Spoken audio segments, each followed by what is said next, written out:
Halo semua, selamat datang di channel Auto Rider. Pada pertengahan 2020 ini kita kedatangan sebuah motor ganteng di kelas pasar motor adventure middleweight 900cc, dan ini adalah Triumph Tiger 900 Rally. Triumph Tiger sudah hadir di Indonesia sejak mungkin sekitar 2016. Itu mereka meramaikan pasar middleweight motor adventure di Indonesia, dan sekarang motor ini hadir dengan banyak sekali fitur baru. Motornya bukan hanya facelift ya, tapi dia benar-benar totally new karena dia sekarang naik cc dari 800 ke 900 cc. Motor ini dijual di Indonesia dengan harga 498 juta off the road.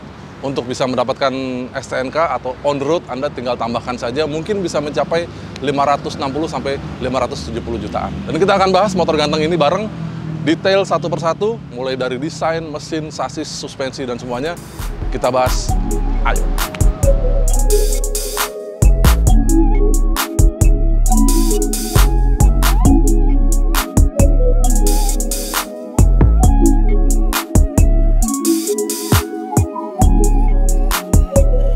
Keseluruhan desain dari Tiger 900 Rally ini masih mencerminkan generasi sebelumnya karena proporsinya masih sekilas mirip-mirip saja. Di depan kekar, di belakang slim. Tapi banyak sekali perubahan yang dilakukan. Key features dari motor ini misalnya ciri khas motor adventure adalah spakbornya dua, yang bawah sama yang atas. Yang atas ini fungsinya ya jelas untuk membelah air ya, supaya tidak kena menciprat ke kita pada saat melewati genangan air dengan kecepatan cukup tinggi. Dan dia tetap mempunyai windshield di atas ini.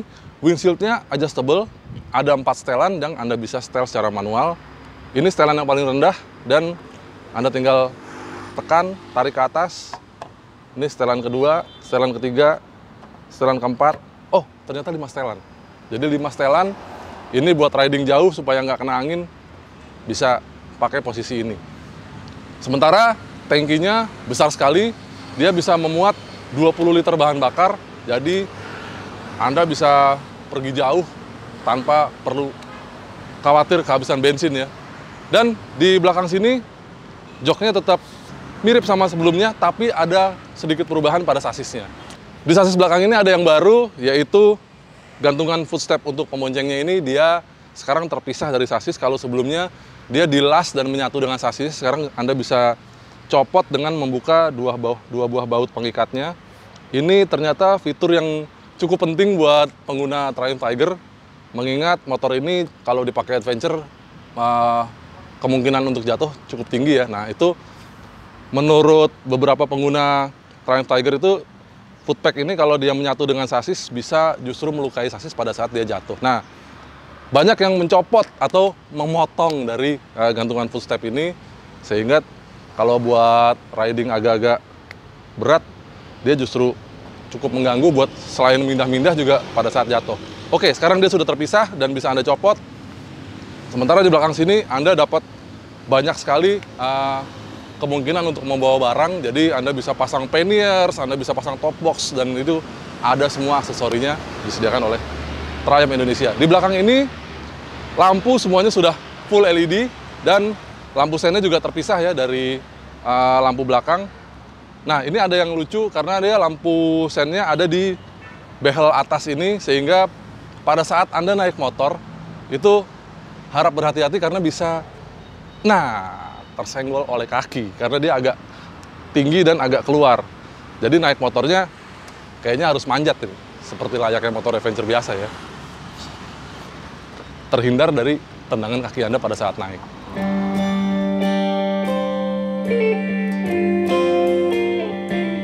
Triumph Tiger 900 Rally ini tersedia dalam 3 varian warna, yaitu putih, hitam, dan hijau dop. Sebenarnya ada juga varian GT Pro dengan ukuran ban depan 19 inci dan dibanderol 454 juta off the road. Selain desainnya baru, ternyata motor ini juga menggendong sasis yang baru. Tidak disebutkan memang seberapa besar perbedaannya dibanding yang lama, tetapi disebutkan bahwa motor ini mempunyai bobot yang lebih ringan sekitar 7 kg dibanding Triumph Tiger 800. Dan hasilnya adalah bobot total motor ini adalah 196 kg. Dan yang lebih seru lagi, mesinnya juga baru. Nah, sekarang mesinnya ternyata banyak hal baru di jeroannya. Karena dia memang masih menggunakan mesin 3 silinder segaris, tetapi sekarang dia kapasitasnya lebih besar, 888 cc, dan ternyata ada perubahan dari crankshaft dan firing ordernya. Kalau sebelumnya firing ordernya tuh berturut-turut 1, 2, 3, tetapi sekarang dia mempunyai konfigurasi crankshaft T dan firing ordernya tuh 1, 3, 2. Efeknya apa? Dia mempunyai tenaga 93 daya kuda dan torsi 86 Nm. Nah, tenaganya memang tidak jauh-jauh beda sama Triumph Tiger yang sebelumnya, tetapi disebutkan bahwa dia naik power bandnya itu sekitar 12%. Dia turun sedikit peak powernya di sekitar 6.500 rpm. Kalau sebelumnya dia peak powernya ada di sekitar 8.000 rpm, sekarang dia semuanya turun ke bawah. Sehingga harusnya motor ini akan jauh lebih enak tarikannya, lebih ngejambak di putaran bawah karena grafiknya dia dari bawah sudah nendang. Nah, mesin ini itu dilengkapi juga dengan transmisi yang cukup pintar. Dia sudah menggunakan slipper clutch. Memang transmisinya manual 6 percepatan, tapi di versi Triumph Tiger Rally ini belum dilengkapi dengan quick shift, karena quick shift ada di Triumph Tiger 900 Rally Pro. Tetapi yang penting adalah secara geometri mesin ini duduk pada posisi yang sedikit berbeda dibanding sebelumnya. Dia sekarang posisi mesinnya di sasis turun sekitar 2 cm dan maju sekitar 4 cm ke depan. Lalu derajat kemiringan mesin itu juga dimajukan sekitar 6 derajat ke depan. Sehingga motor ini mempunyai balance harusnya yang lebih baik dibanding generasi sebelumnya. Dengan posisi itu, mesin jadi lebih maju ke depan sehingga kini radiator terbelah dua kiri dan kanan. Mesin dengan konfigurasi knalpot 31 ini memiliki standar emisi gas buang Euro 5 dan direkomendasikan menggunakan oktan di atas 92 di Indonesia. Mesin baru dengan torsi dan karakter tenaga power band yang baru ini ternyata juga dipadu dengan suspensi dan kaki-kaki yang baru juga setelannya. Kita tidak bisa melihat lagi suspensi WP di sini karena dia sekarang menggunakan Showa. Di depan menggunakan shock breaker upside down 45 mm dengan travel 240 mm. Di belakang shock breaker juga Showa dengan travel 230 mm. Semua suspensi ini paketnya bisa disetel full adjustable, tetapi disetel secara manual. Di depan kita lihat di sebelah kiri dan kanan ini ada setelan putaran ya. Dia bisa disetel sebanyak 8 klik, jadi 4 klik kiri, 4 klik kanan itu Anda bisa setel shock breaker depan ini, damping dan reboundnya berubah secara bersamaan. Sedangkan shock breaker belakang itu tersedia setelannya di bawah sini, di bawah jok depan, itu ada sebanyak 27 klik. Jadi mungkin 13 klik kiri, 13 klik kanan, Anda bisa sesuaikan kondisinya dengan gaya Anda berkendara. Mungkin Anda sendiri, tapi ada juga setelan Anda bisa menyetel Anda sendiri dengan panniers, atau mungkin Anda berboncengan tanpa barang, atau juga Anda bisa berboncengan dengan full barang, panniers dan top box. Itu bisa di-setel dengan setelan yang cukup beragam. Ini pada versi yang ini. Pada versi Rally Pro itu sebenarnya ada setelannya secara elektronik yang bisa di-setel sesuai dengan kebutuhan Anda tadi. Tapi yang masuk Indonesia adalah Triumph Tiger Rally 900 yang masih menggunakan setelan suspensi manual. Lalu peranti remnya juga diperbarui oleh Triumph karena kita tidak bisa lagi melihat kaliper rem Nissin di bawah ini. Dia menggunakan double disc brake dengan disc brake juga yang lebih besar dari 305 mm sekarang menjadi 320 mm. Kalipernya menggunakan Brembo monoblock 4 piston Stilema dan dipadu dengan di belakang menggunakan single disc brake dan juga kaliper 1 piston. Lalu dia sudah menggunakan ABS dan juga cornering ABS. Sementara paduan sepatunya itu juga adventure banget, khas ya, menggunakan pelek jari-jari dari Acron, tapi jari-jarinya sudah tubeless. Anda bisa lihat jari-jarinya tembus ke bagian samping sini. Peleknya dari Acron dengan dimensi 21 inci, lingkarnya dengan lebar 2,15 inci di depan, dan dibalut oleh ban Bridgestone Badlex Adventure Alpha 41. Di depan dimensinya adalah 90, profil 90, ring 21. Di belakang peleknya sama, dengan dimensi 17 inci kali 4,15 inci dan dibalut ban yang tipenya sama, Bridgestone Badlex Adventure, dengan ukurannya 150 mm profil 70 ring 17.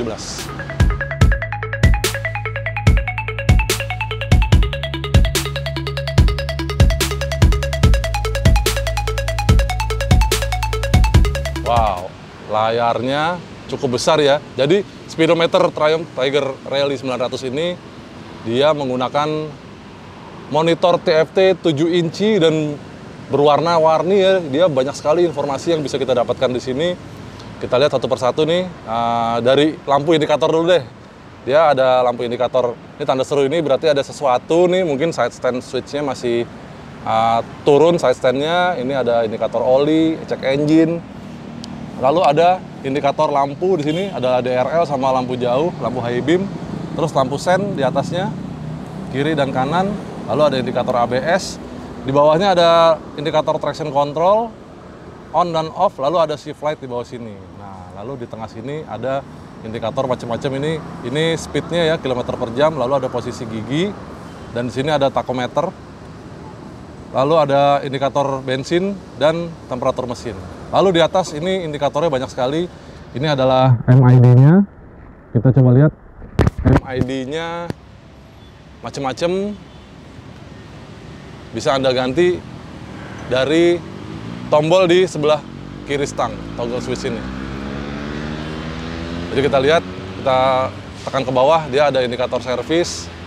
Lalu ini adalah indikator mode dari backlight-nya itu adalah, ini mode malam ya. Jadi kalau kita pencet yang auto, ini karena siang dia jadi terang seperti ini.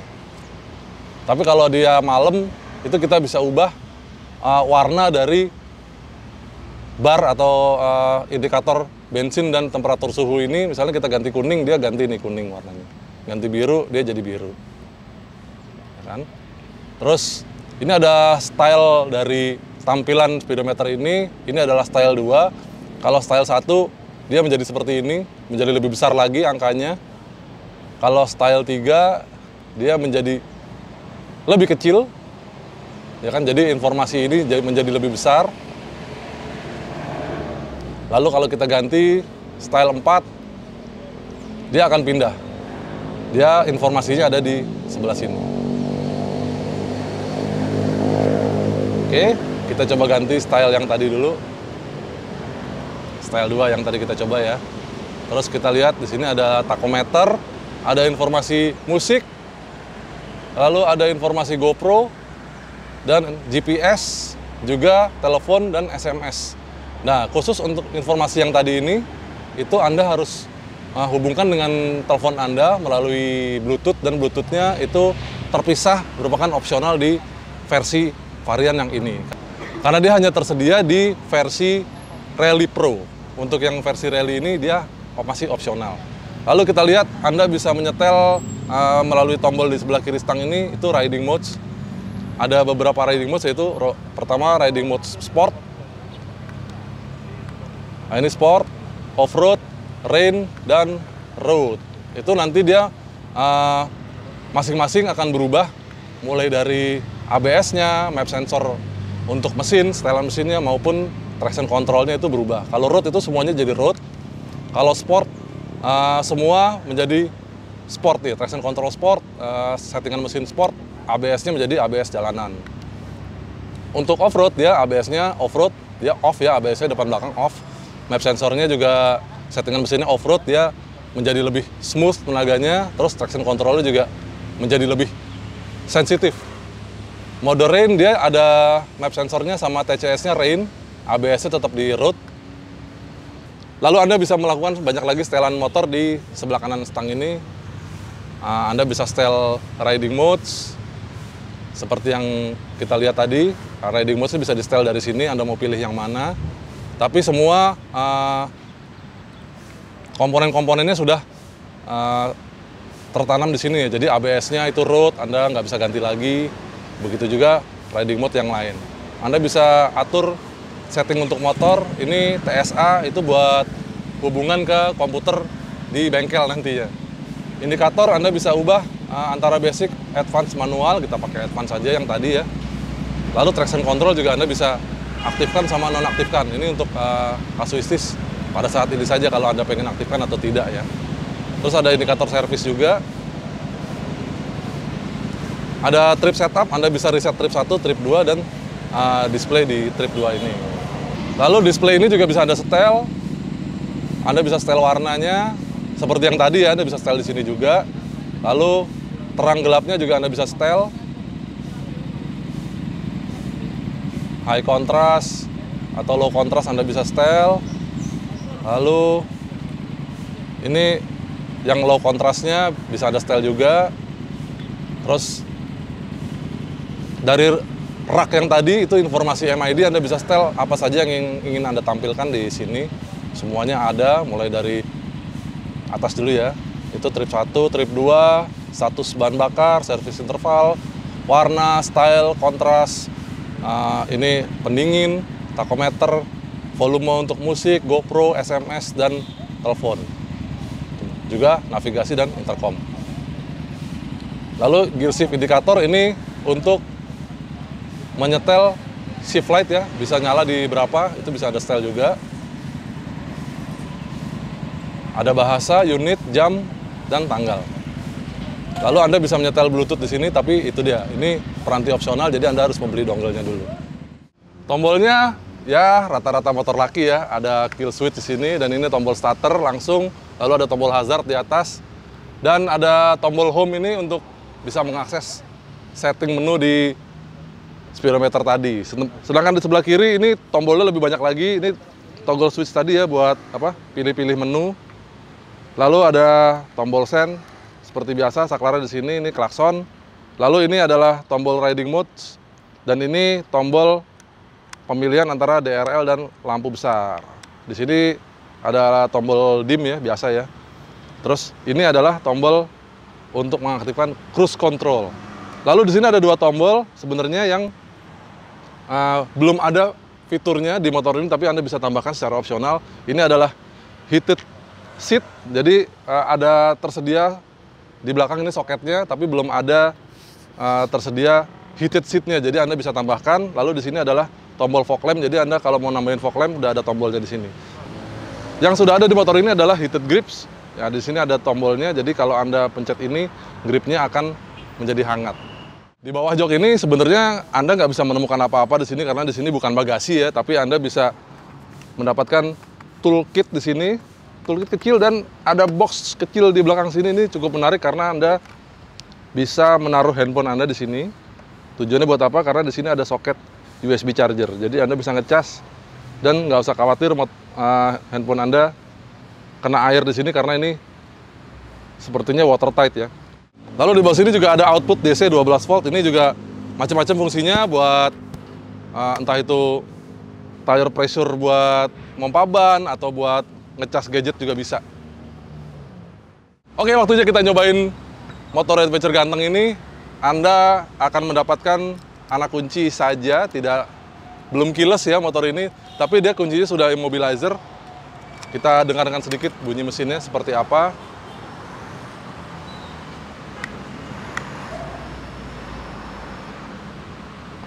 Good morning, Tiger.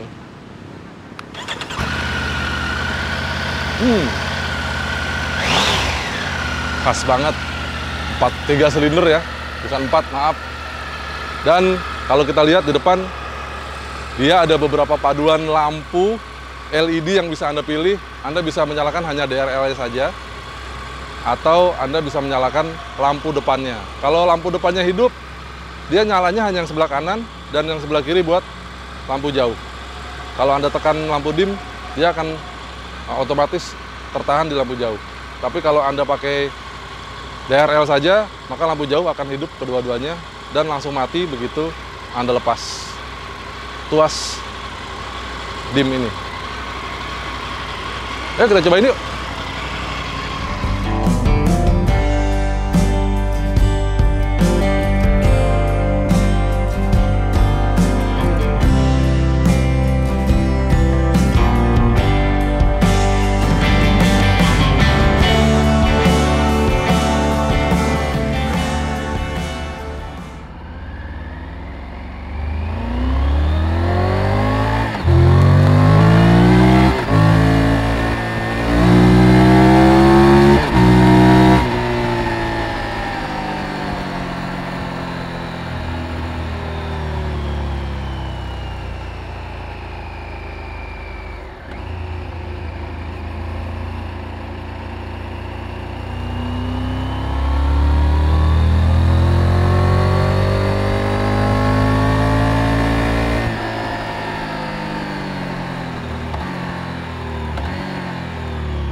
Deruman khas mesin 3 silinder Triumph langsung menyapa saat menyalakan mesin dan meluncur dengan Tiger baru ini.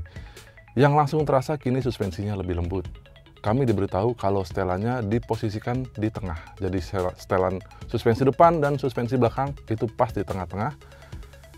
Sehingga dia masih bisa jauh lebih empuk dari setelan yang sekarang ini. Atau mungkin kalau Anda membawa pannier dan pembonceng, Anda bisa menyetel suspensinya lebih keras agar bantingannya tidak terlalu mengayun. Dengan setelan ini, ayunan suspensi terasa mantap banget. Khas motor adventure. Kena speed trap tidak terasa sama sekali. Uniknya, motor diajak menikung kecepatan tinggi sekalipun tetap terasa mencengkram aspal dengan erat. Padahal ban depannya kurus ya. Namun tetap melahap rolling speed di atas 100 km per jam terasa sangat mantap. Bicara kecepatan, respon mesin 3 silindernya memang galak. Pakai riding mode rain saja terasa jambakannya. Apalagi pakai mode road. Cepat banget mengail kecepatan 100 km per jam. Lalu bermain di gigi 5 atau overdrive 6 dan cruising di kecepatan itu, wah effortless rasanya. Bagaimana kalau digeber? Kita coba betot ya. Pakai mode sport, cepat banget dapat 190 km per jam. Wah, untung ya ada windscreen, jadi bisa agak ngumpet karena pick helm cross yang kami pakai seakan ingin meniup pelindung kepala itu terbang ke belakang. Wah, kacau. Sementara itu, buat riding santai jelas nyaman sekali. Buat lewat jalan jelek sekalipun, suspensinya enak banget. Rasanya memang lebih lembut dibanding sebelumnya. Bodi motor pun terasa ringan, meski tetap mengingatkan kalau kita sedang berkendara adventure big bike. Setangnya commanding dan nikmat banget kalau buat mengontrol motor sambil berdiri. Apalagi speedometer besarnya dengan angka dan informasi yang juga besar, terbaca jelas meski saya tetap pakai mode malam. Bukan apa-apa, keren aja, dan saya lebih suka kalau backgroundnya lebih gelap gitu. Lebih sip lagi nih, kalau sudah ketemu jalur luar kota dan sepi, ingin riding santai saja, Anda bisa mengaktifkan cruise control. Nah, saya coba cari kecepatan terendahnya, mulai dari 60 km per jam dulu.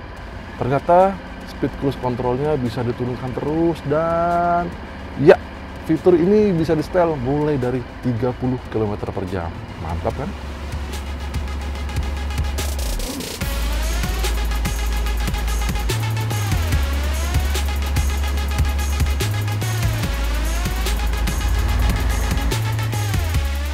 Oke riders, demikian video kami mengenai motor ganteng yang baru saja hadir di Indonesia ini, Triumph Tiger 900 Rally. Bagaimana menurut Anda mengenai motor yang tampan ini? Silahkan tuliskan komentar Anda di bawah. Terima kasih buat Anda yang sudah menonton video ini sampai habis, dan terima kasih buat Anda yang sudah like dan subscribe ke Autorider dan juga membagikan video ini ke teman-teman Anda. Jangan lupa main-main juga ke website kami www.autorider.com, dan follow juga kami di sosial media kami, Instagram kami @autorider.com. Sampai jumpa di video yang lain. Bye! Don't you know if I had my way and find something borrowed, something